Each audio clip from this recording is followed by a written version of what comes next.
Well, good morning. This is Ian R. Crane, and it's the morning of Wednesday, the 6th of March, 2019. And the sun is just coming over the horizon here on the edge of the East Lancashire moors. But it's a bit hazy, cloud covering Pendle Hill behind me. But in the scheme of things, it's currently a reasonably pleasant winter's day, so I hope it's the same wherever you are, although I gather that the southwest has taken a massive dump of rain, and no doubt I'll find out more about that when I head back down there later this week. Well, the title of this morning's broadcast is Cutting Out the Cancer, and this has so many implications in terms of what I have to say this morning. And of course, we could start by talking about the cancer of Westminster, because I'm not going to say too much more about Brexit, because obviously today the drama is just going to be like it was yesterday and will be again tomorrow. But, for many MPs, perhaps the realisation is starting to kick in that for the first time in 47 years, they're going to have to actually take some responsibility for the decisions taken in Westminster, because currently it's a charade.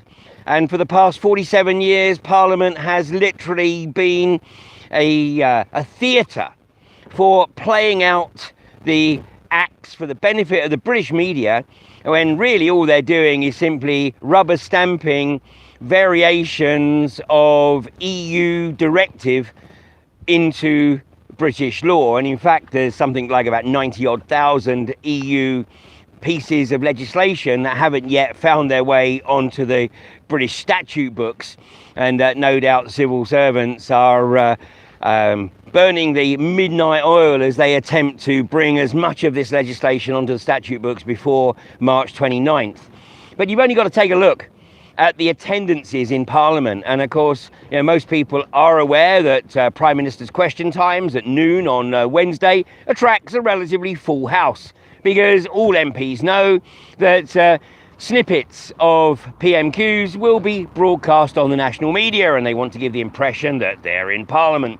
The rest of the week, there's barely a dozen or so MPs going through the motions of the various debates prior to EU directive being stamped into British law. And, this is what the referendum was all about, and it's becoming extremely tiresome that those who advocated Remain, and therefore by definition lost out in the referendum, to those who voted to leave.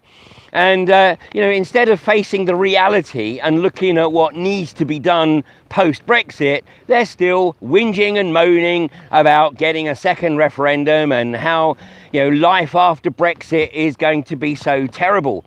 Well, they may be right on that front, but the reason it'll be terrible, potentially, is because people abdicate and, just simply stick their heads in the proverbial sand and say, let me know when it's all over. Well, unless one deliberately created mess to another, as the attempt is brought about to destroy the UK and have the population gagging to be let back into the EU, which would, of course, be under their terms. So 2.5 years down the road, obviously the cancer of Westminster is going to be laid bare. And the bottom line is that those elected representatives that do not have the motivation or the intellect to be able to represent the electorate in their constituencies should stand down and let people who do want to participate get in there and do it. And before anybody suggests that I should put my mouth where, or my money where my mouth is, as it were, the bottom line is that I have no political motivation whatsoever, because primarily I would never sign away my sovereignty. So I certainly wouldn't swear allegiance to any entity on this mortal coil. But, there are literally many, many good people who would be willing to go into the political arena to do the right thing for the population of this country, as opposed to doing the right thing for the corporations. So 29th of March, what's that now, 22 days away. Well, you know, the focus is on the MPs and certainly those who treasonously attempt to prevent Brexit absolutely need to be held to account. And as for Jeremy Corbyn, well, not much really to be said, is there? You know, he had the political future of this country perhaps in his hands a few weeks ago, but he's totally shot himself in the foot. First of all, by rolling over to the outrageous campaign to label the Labour Party as being systemically anti-Semitic, which any right-thinking person knows is not the case. The Labour Party, and I'm certainly have no skin in the game here, but the Labour Party put a lot of effort into establishing where or if there was any systemic anti-Semitism, and you know, basically that they found the percentage of anti-Semitism within the Labour Party was less than you would find in the wider community. Doesn't make it right, but they made an attempt to deal with it. But nonetheless, Jeremy Corbyn felt so wounded by this weaponized vocabulary of anti-Semitism, which was of course driven by a government of a foreign nation. And, you know, the media is very quick to try to claim that Russia has attempted to influence British politics whilst completely ignoring the elephant in the room, which, of course, is the Zionist government of Israel. And let's make it abundantly clear that Macron has demonstrated his intellectual limitations by attempting to conflate criticism of Zionism, an extremist religio-political organization with a genocidal agenda, to criticism of the Jewish faith. And nothing could be further from the truth. And you know, the reality is that the Zionists hide behind the Jewish people. They are not a friend of the Jewish people. And in fact, the moment that the Jewish people have served their purpose, then the Zionists will no doubt do with them what they are certainly trying to do with the Palestinians and the Arab residents of the area that they consider to be rightfully theirs, i.e. Greater Israel, all the land between the Nile and the Euphrates. So, you know, let's stand up for epistemological integrity, which is, you know, literally taking responsibility for our knowledge and the way in which we present that information. And basically anyone who tries to label criticism of the Zionist agenda as anti-Semitic is certainly plumbing to the real intellectual depths, because it is a total conflation. So anyway, that coupled with Jeremy Corbyn rolling over to the request to support a second referendum, and there's no question that people are now leaving the Labour Party in droves. And this is not good for the country, but nonetheless, it's part of the chaos that's being created. And as I've said many times, I love chaos because it creates the opportunity for the law of unintended consequences to kick in. And I won't profess to know, you know, what those unintended consequences might be, because otherwise they wouldn't be unintended, would they? So, you know, all to watch for and all to play for and to encourage people to participate. So, the other cancer that we have, of course, is the reported massive increase in knife crime. But of course, it's not just knife crime, it's knife crime and suicides, particularly amongst the youth of the country.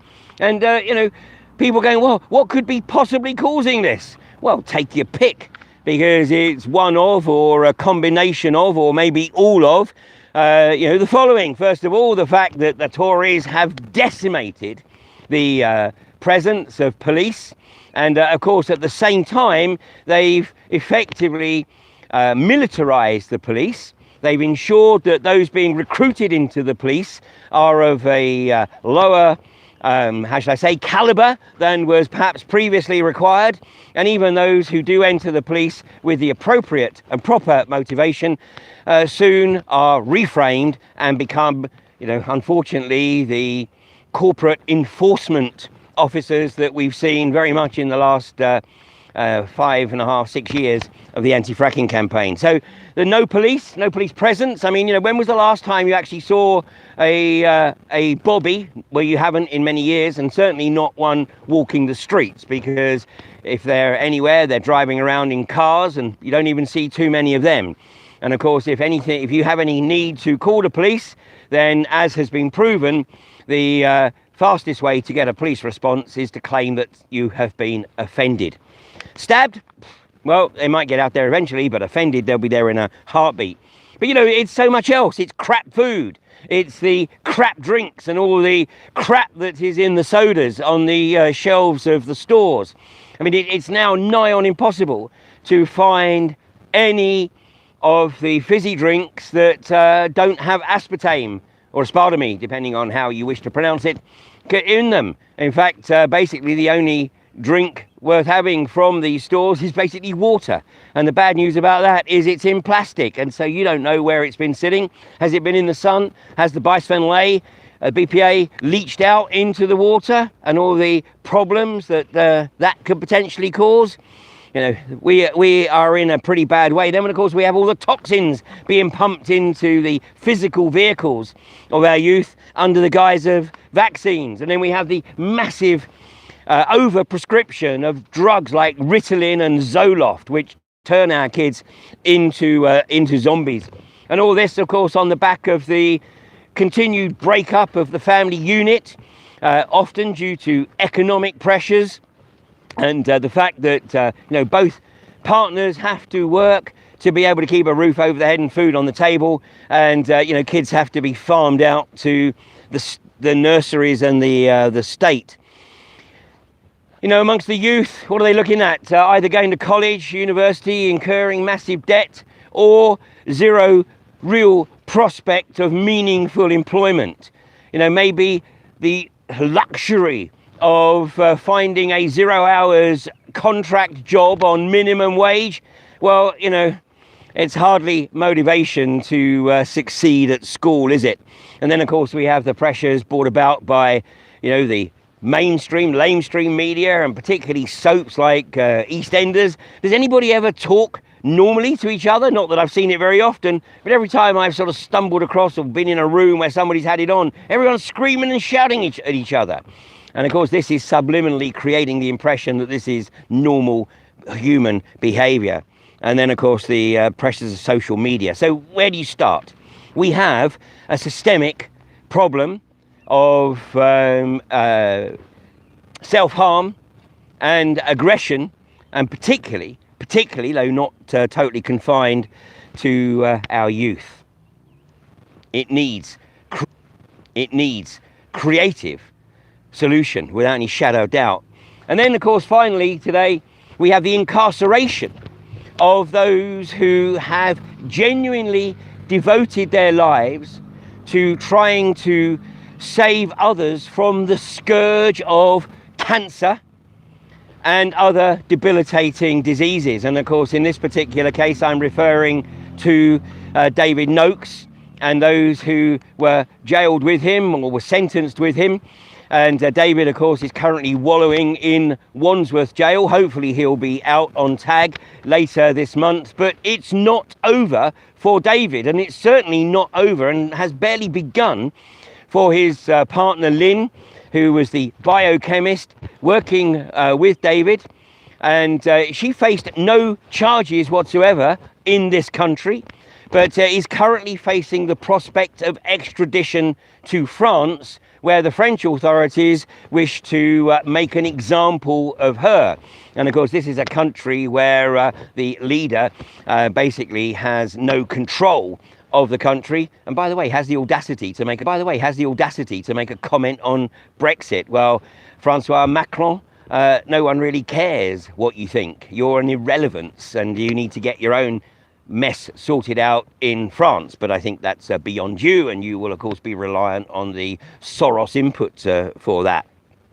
But, what is the crime of David Noakes and Lyn Thyer and those who have been charged or are currently still awaiting to appear in courts, particularly in France? What is the charge against them? Well, the charge against them is that they have had the audacity to cure a incredible number of people from cancer. Oh, sorry, I said the word cure. That goes totally against the 1939 Cancer Act, where no one is allowed to claim that they have a cure for cancer. So let me rephrase that. They have developed an extremely effective treatment for cancer and other debilitating negative health impacts, including autism, as was pioneered by Dr. Jeffrey Bradstreet in the US. And Jeffrey Bradstreet actually testified before Congress twice. But on the day after the premises of immuno-biotech, David and Lyn's company David's company, in the UK, the day after their facilities were raided, then the FDA raided Jeffrey Bradstreet's facilities in the US. And the day after that, Jeffrey Bradstreet was found in the rocky Broad River up in the mountains of North Carolina with a single bullet wound to the chest, which of course was labelled a suicide. Well, as best as we know, GC-MAF was used by over 11,000 patients. There are 400 doctors who have put their weight of support behind GC-MAF. 300 scientists have written academic papers on the efficacy of GC-MAF. And basically, as far as we can tell, nobody suffered serious side effects as a result of taking a course of GC-MAF. But many were very effectively treated, shall I say. And this, of course, goes against the grain of Big Pharma, who want to absolutely maintain their dominion and dominance over the misnomer of healthcare, because it's not healthcare, it's about generating revenues, long-term revenues for the pharmaceutical industry. And anyone who has the audacity to threaten those revenues will feel the full weight of the regulatory bodies such as the MHRA, the Medicines and Healthcare Regulatory Agency in this country, which of course is all staffed by former Big Pharma management.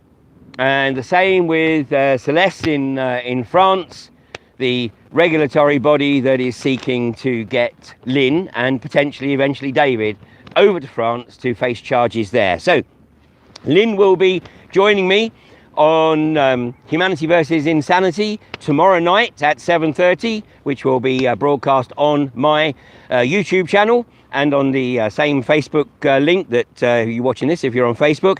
And that will be at 7:30 tomorrow evening. That's on that's Thursday the 7th of March.